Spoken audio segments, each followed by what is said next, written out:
Bonjour et bienvenue à Pasteur, j'ai une question.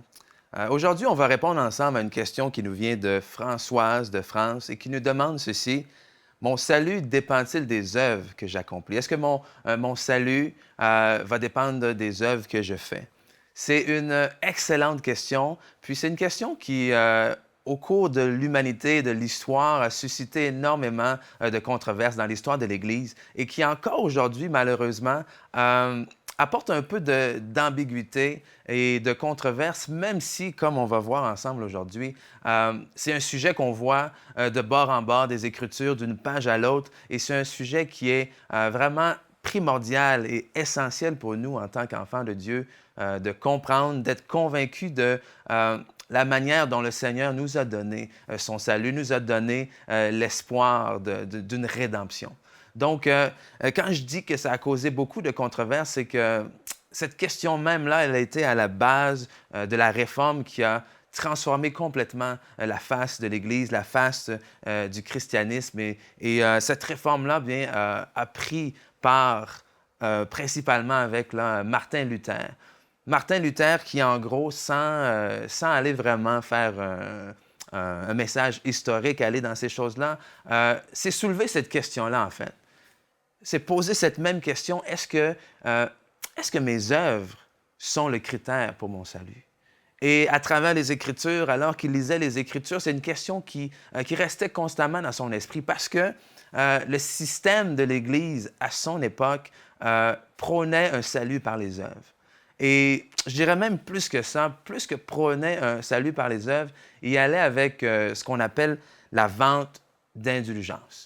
Et rapidement, les indulgences, c'était quoi? C'était des moyens pour les gens de racheter leurs péchés, des façons de gagner, de payer leur entrée au ciel, si on veut. Et par ces indulgences même, ou pardon, par ces indulgences-là, ils pouvaient même aller jusqu'à payer le salut pour un de leurs proches qui était déjà décédé, puis que, bon, eux décidaient, mais moi, je vais payer pour mon frère, pour ma soeur, pour mon cousin qui est décédé, pour qu'il puisse avoir accès au ciel. Donc, on comprend assez rapidement qu'avec un tel mode de pensée, c'est quoi? C'est si tu n'as pas les moyens de payer pour ton entrée au ciel, eh bien, tant pis pour toi. Et également, mais les œuvres, mais quelles sont les œuvres qui vont porter un homme et une femme à avoir son droit au salut, son droit au ciel? Donc, Martin Luther, comme beaucoup d'enfants de Dieu, comme beaucoup de chrétiens, d'hommes et de femmes de Dieu, sont posés cette question-là. Et ce que je veux qu'on fasse ensemble aujourd'hui, c'est qu'on va vraiment prendre le temps. On va prendre le temps de jeter nos yeux dans la parole de Dieu. On va prendre le temps de regarder ensemble ce que la Bible nous dit. On a vraiment beaucoup de passages qui sont forts, qui sont riches pour qu'on puisse vraiment avoir cette assurance du salut et que cette question soit, une fois pour toutes, vraiment réglée dans nos cœurs. Donc, si on commence déjà ensemble dans la parole en Romains chapitre 1 au verset 16, ça nous parle ici de l'Évangile. Donc, l'apôtre Paul, dans son épître aux Romains, nous dit au chapitre 1 au verset 16, « Car je n'ai point honte de l'Évangile. C'est une puissance de Dieu pour le salut de quiconque croit, du juif premièrement, puis du grec, parce que en lui, en quoi? En l'Évangile, est révélée la justice de Dieu par la foi, et pour la foi, selon qu'il est écrit, mon juste ou le juste vivra par la foi. Donc déjà ici, c'est ce qui a suscité les questions. C'est ce qui a suscité, si mon juste est appelé à vivre par la foi, alors à ce moment-là, quelle est la place des œuvres? Quelle est la place des œuvres dans le salut de l'homme? Donc, comme j'ai mentionné, on va parcourir les Écritures ensemble et déjà, je vous emmène dans un autre passage en Éphésiens au chapitre 2, à partir du verset 1, et la parole nous dit ceci. « Quant à vous, vous étiez morts à cause de vos offenses et de vos péchés, que vous pratiquiez autrefois conformément à la façon de vivre de ce monde, conformément au prince de la puissance de l'air, de l'esprit qui est actuellement à l'œuvre parmi les hommes rebelles. » Au verset 4, ça nous dit, « Mais Dieu qui est riche en compassion, à cause du grand amour dont il nous a aimés, nous qui étions morts en raison de nos fautes, il nous a rendus à la vie avec le Christ. C'est par la grâce que vous êtes sauvés. Verset 6 continue en nous disant, « Il nous a ressuscités et fait asseoir avec lui dans les lieux célestes en Jésus-Christ. Il a fait cela afin de montrer dans les temps à venir l'infinie richesse de sa grâce par la bonté qu'il a manifestée envers nous en Jésus-Christ. » Au verset 8, le verset on veut vraiment souligner ici, « En effet, c'est par la grâce que vous êtes sauvés, par le moyen de la foi. Et cela ne vient pas de vous, c'est le don de Dieu. Ce n'est pas par les œuvres afin que personne ne puisse se vanter. » Je pense que ça vaut la peine de le relire. Verset 8, « En effet, c'est par la grâce que vous êtes sauvés, par le moyen de la foi. Ce n'est pas par les œuvres pour que personne puisse se vanter. » Et donc déjà ici, c'est inscrit très clairement. C'est inscrit très clairement que ce salut de l'humanité nous a été donné par Dieu. C'est vraiment un don de Dieu. C'est un don gratuit de Dieu. C'est un don qui n'est pas mérité par nos œuvres afin que personne, justement, puisse se vanter d'avoir été assez bon. Puisse dire, ben, moi, j'ai accès au ciel, moi, j'ai accès au salut parce que j'ai accompli telle chose, parce que j'ai donné autant d'argent, parce que moi, j'ai fait ci, moi, j'ai fait ça. Non, Dieu a tout réservé pour sa gloire seule. Dieu a tout réservé sous sa grâce afin que ce salut-là puisse être l'objet, ou plutôt afin que ce salut-là puisse être accessible, oui, par notre foi seulement. Et on va voir d'autres versets qui appuient et corroborent ce qu'on vient de dire ensemble. On va aller maintenant en Galates, chapitre 2, au verset 15 et 16, qui nous dit sensiblement les mêmes choses. Et on va prendre le temps. Je trouve que c'est vraiment important qu'on lise ces passages-là, qui appuient cette foi, ou plutôt cette salut, cette rédemption par la foi et non par les œuvres. Donc, Galates 2, verset 15, pardon. « Nous sommes juifs de naissance et non pécheurs d'entre les païens. Néanmoins, sachant que ce n'est pas par les œuvres de la loi que l'homme est justifié, mais par la foi en Jésus-Christ, nous aussi nous avons cru en Jésus-Christ afin d'être justifiés par la foi en Christ et non par les œuvres de la loi, parce que nulle chair ne sera justifié par les œuvres de la loi. » Amen. Donc, deux choses qu'on vient de voir, Éphésiens 2, verset 8, maintenant Galates 2, verset 15, deux passages très forts, très puissants qui viennent appuyer le fait que ce salut, cette rédemption est vraiment un don de Dieu. C'est une grâce de Dieu, une grâce, un cadeau gratuit, non mérité, c'est-à-dire que il n'y a personne qui a mérité ce salut-là. Il n'y a personne qui a pu faire même quoi que ce soit pour mériter ce salut-là. Mais Dieu nous l'a offert gratuitement par le sacrifice de son Fils et que maintenant, nous avons besoin d'accepter ce don gratuit-là. Comment? Mais par la foi en Jésus-Christ, par la foi qu'il a accompli tout ce que la loi demandait afin qu'on puisse, nous, maintenant, avoir accès à ce salut-là. Donc, si vous êtes prêts, on y va avec un autre verset encore. Donc, parce que je trouve que c'est vraiment important. Et pour moi, le but aujourd'hui, c'est que vous puissiez quitter à la fin et avoir vraiment cette assurance. Que vous puissiez avoir cette assurance, que vous n'ayez plus de doute dans votre cœur que ce salut-là est un don de Dieu, un don gratuit et non un don par les œuvres. Donc, on poursuit maintenant. On va lire ensemble en Galates, chapitre 3, au verset 6, qui nous dit « Comme Abraham crut à Dieu et que cela lui fut imputé à justice, reconnaissez donc que ce sont ceux qui ont la foi qui sont fils d'Abraham.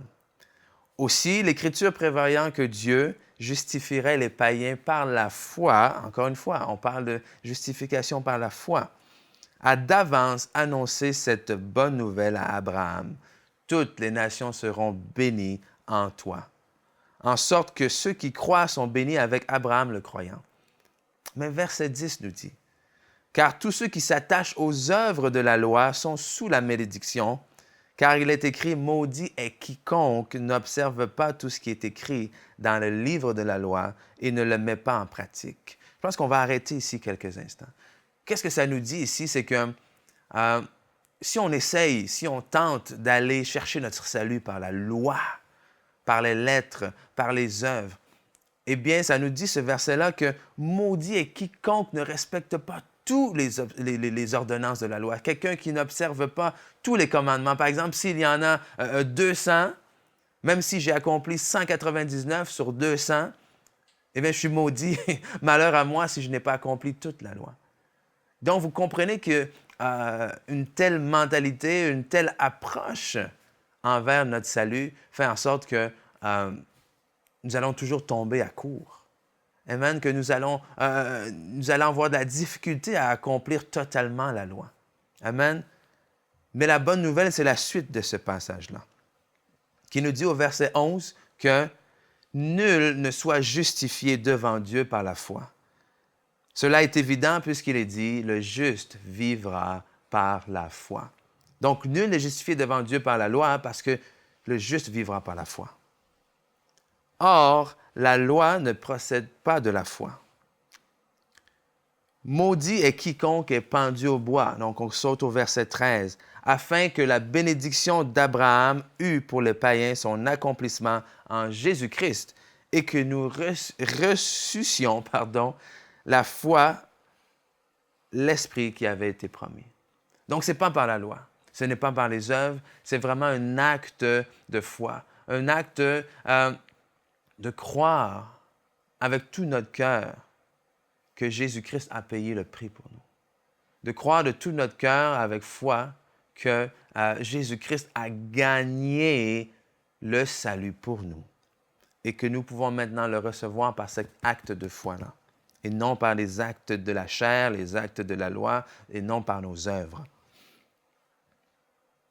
Romains 3, au verset 21, nous dit ceci également, pour appuyer encore ceci, parce que je pense que c'est important qu'on l'appuie encore une fois.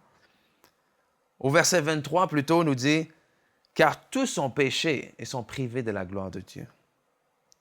Et ils sont gratuitement justifiés. » Soulignons le mot ici, gratuitement. Ils sont gratuitement justifiés, c'est-à-dire ils sont gratuitement rendus justes devant Dieu par sa grâce, par le moyen de la rédemption qui est en Jésus-Christ. Donc, encore une fois, deux mots importants, gratuitement et rédemption en Jésus-Christ. On est justifié gratuitement parce que c'est un don de Dieu et la rédemption n'est pas en nous. Le salut n'est pas en nous, le salut n'est pas dans nos œuvres. Le salut, la rédemption est en Jésus-Christ seul. Amen. Il poursuit au verset 28 en nous disant « Car nous pensons que l'homme est justifié par la foi sans les œuvres de la loi. » Amen. Donc, on revient à la question du départ. Est-ce que nous sommes justifiés par la loi? Est-ce que mon salut dépend des œuvres que j'accomplis? Ici, Romains chapitre 3, verset 21 nous dit « Car nous pensons que l'homme est justifié par la foi sans les œuvres de la loi. » Amen. Donc, trois passages déjà qu'on vient de voir ensemble qui appuient fortement ce que des siècles déjà auparavant, Martin Luther a soulevé dans l'Église, que Dieu nous sauve non par nos œuvres, mais par la foi. Et que nous avons accepté en tant que chrétiens, en tant qu'enfants de Dieu aujourd'hui. Romains 4, au verset 2, ou plutôt au verset 1, nous dit, et continue dans cette même lignée. Amen. Que dirons-nous donc qu'Abraham, notre père, a obtenu selon la chair? Si Abraham a été justifié par les œuvres, il a alors sujet de se glorifier, mais non devant Dieu. Car l'Écriture nous dit, Abraham crut à Dieu et cela lui fut imputé à justice. Or, à celui qui fait une œuvre, le salaire est imputé non comme une grâce, mais comme quelque chose de dû. Et à celui qui ne fait point d'œuvre, mais qui croit en celui qui lui a justifié, sa foi lui est imputée à justice. Amen. Donc, on pourrait continuer et continuer et continuer. 2 Timothée, chapitre 1, verset 9 nous dit « Par la puissance de Dieu qui nous a sauvés Il nous a adressé une sainte vocation, non à cause de nos œuvres, mais selon son propre dessein. Et selon la grâce qui nous a été donnée en Jésus-Christ avant les temps éternels. Amen. Donc, cette grâce-là, cette grâce, les mots qu'on revoit souvent, c'est quoi? Don gratuit, grâce, rédemption, justification. Et le point commun de tout ça, c'est quoi? C'est en Jésus-Christ. Amen, en Jésus-Christ. Et ce qu'on vient de lire ensemble est tellement important et tellement puissant en Romains au chapitre 4 où on nous dit, si Abraham réellement était justifié par les œuvres, à ce moment-là, ce que la parole nous dit, c'est quoi? Il a sujet de se glorifier. Amen. Que tout homme, ça revient à ce qu'on a lu en Éphésiens 2, que nous sommes sauvés par la grâce au moyen de la foi. Pourquoi? Pour que personne ne se glorifie, pour que personne ne se vante. Parce que c'est l'exemple d'un travail. Amen. Il dit, si j'accomplis une œuvre, si j'accomplis un travail, à ce moment-là, ben, je mérite mon salaire. Amen. Je mérite mon salaire, je mérite ma rétribution. Pourquoi? Parce que j'ai travaillé pour, parce que j'ai fait des œuvres pour. Donc, à ce moment-là, Abraham, si cette foi-là lui a été acquise, ou plutôt ce salut-là lui a été acquis par ses œuvres, eh bien, ben, il a tout droit de se glorifier et il a tout droit d'attendre de recevoir le salut parce qu'il a effectué les œuvres pour. Mais c'est pas ce que la parole nous dit. Amen, mes amis, c'est pas ce que la parole nous dit.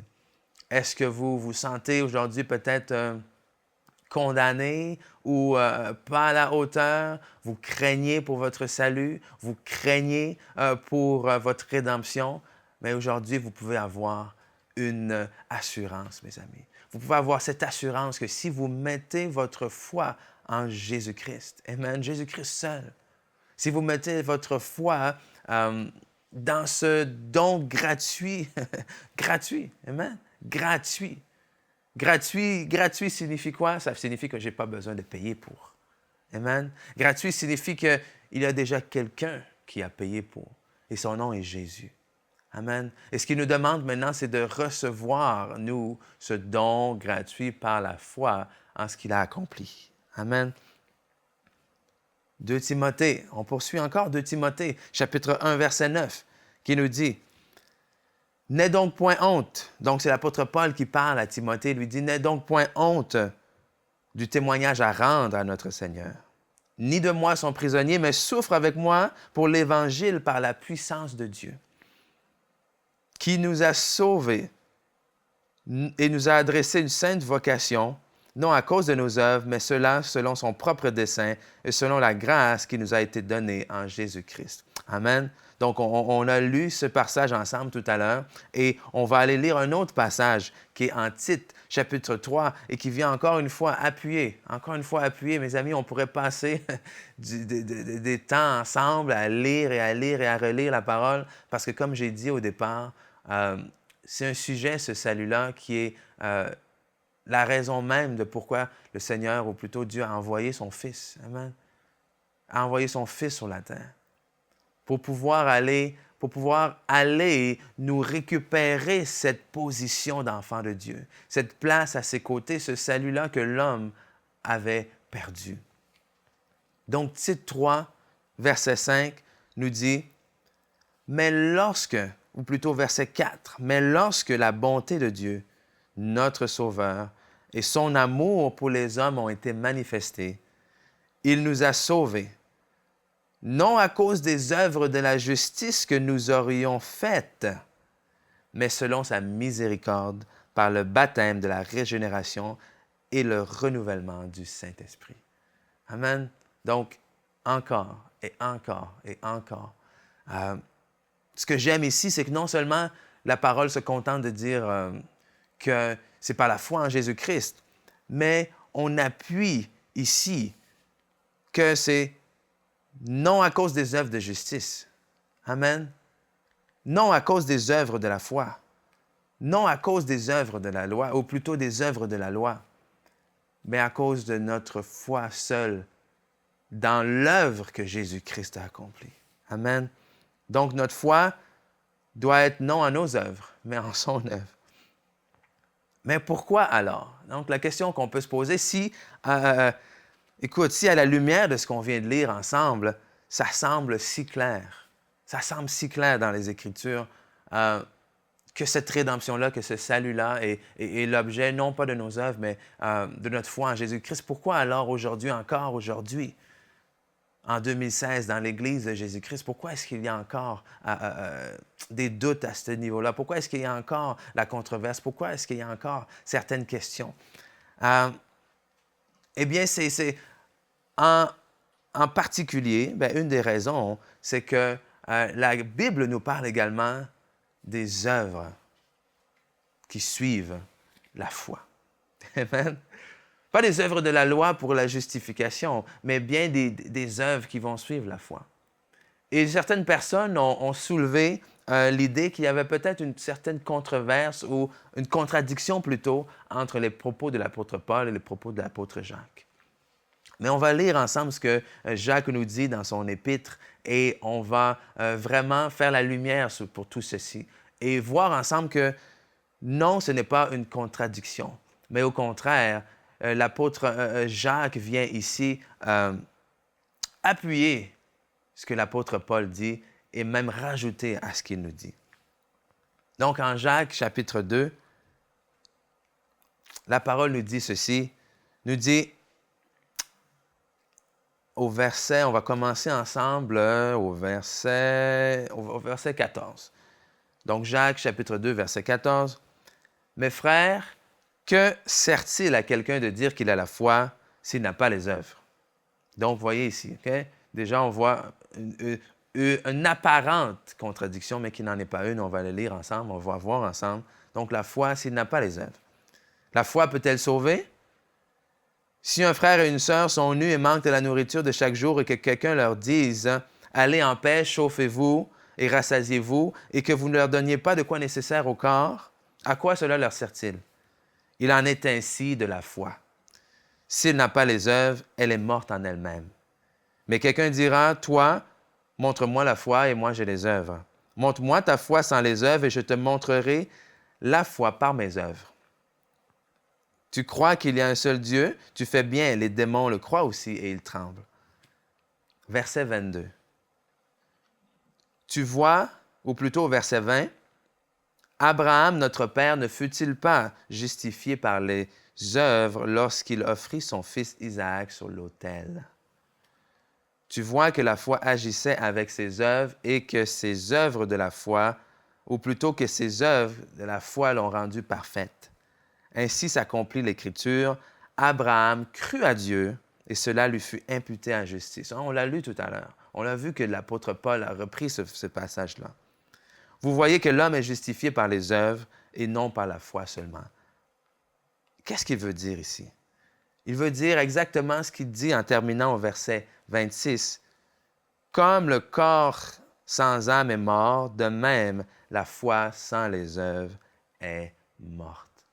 C'est-à-dire qu'une foi sincère, une foi vraie va produire des œuvres. Amen. Va produire des œuvres, non pas pour la justification. Amen. Mais des œuvres en accord avec cette foi-là, en accord avec cette confiance-là que nous avons mis dans notre Seigneur Jésus. Amen.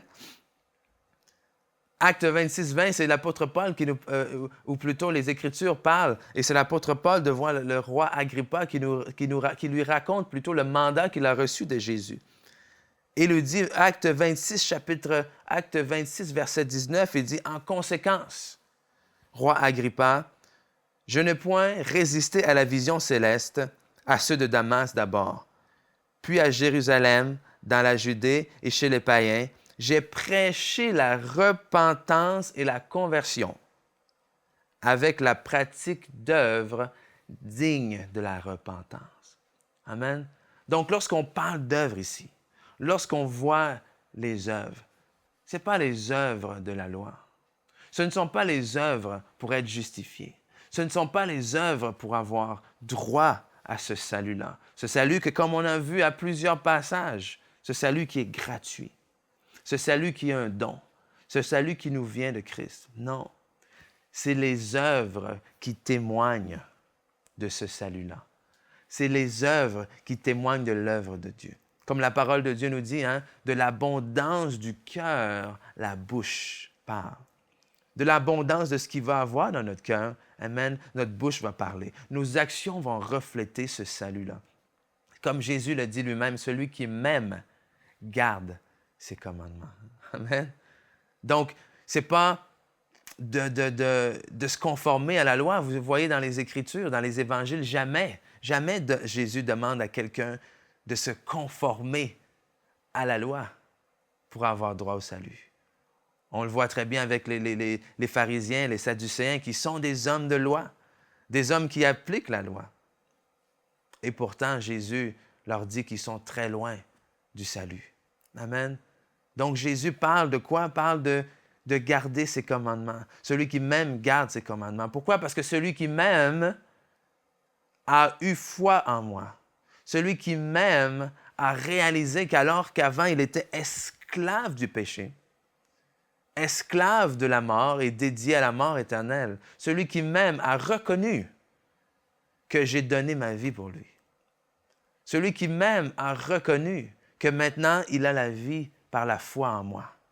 Celui qui m'aime a reconnu que maintenant, il doit marcher en nouveauté de vie. Amen. Parce que celui qui est en Christ, la parole de Dieu nous dit, 2 Corinthiens 5, 17, est une nouvelle créature. Les choses anciennes sont passées, voici toutes choses deviennent nouvelles. Et c'est quoi ces nouvelles choses-là? Eh bien, c'est les œuvres que Dieu a préparées d'avance. C'est ce que la parole de Dieu nous dit en Éphésiens 2, 10. Amen. Que nous sommes son ouvrage, créé en Jésus-Christ pour des bonnes œuvres qu'il a préparées d'avance pour nous afin que nous les pratiquions. Amen. Des bonnes œuvres pour témoigner de son amour, des bonnes œuvres pour témoigner de notre foi en lui, pas des œuvres pour gagner notre salut. Amen. Donc, en conclusion, qu'est-ce qu'on vient de voir ensemble? On vient de voir que nous sommes sauvés par la grâce de Dieu au moyen de la foi, pas par les œuvres. Amen, que c'est un don gratuit. Mais que nous sommes sauvés pour des bonnes œuvres. Amen. Que les fruits de notre vie vont témoigner aux gens autour de nous l'œuvre que Dieu a accomplie en nous. Amen. Que maintenant, en tant qu'enfants de Dieu, nous devons d'accomplir les œuvres que Dieu a préparées d'avance pour nous afin d'accomplir ce mandat d'aller de faire de toutes les nations des disciples. Donc, mes amis, aujourd'hui, vous pouvez avoir cette assurance que par le sacrifice de Jésus-Christ, par le sacrifice de la croix et votre foi en ce sacrifice, votre foi au fait qu'il a donné sa vie pour nous, vous pouvez avoir cette assurance du salut, non pas par les œuvres, mais par la foi en Jésus-Christ, le moyen de la grâce seulement. Donc, soyez bénis et je vous invite à vraiment visiter les Écritures, à lire en Romains, en Galates et vraiment renforcer ce que le Saint-Esprit nous a dit aujourd'hui. Soyez bénis, à la prochaine. Nous espérons que cette émission vous a béni. Si vous aussi vous avez une question biblique sans réponse, envoyez-la nous par email à pasteurjeunequestion@enseigne-moi.com.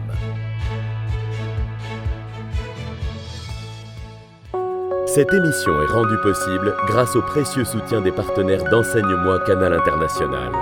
Retrouvez tous nos programmes sur emcitv.com.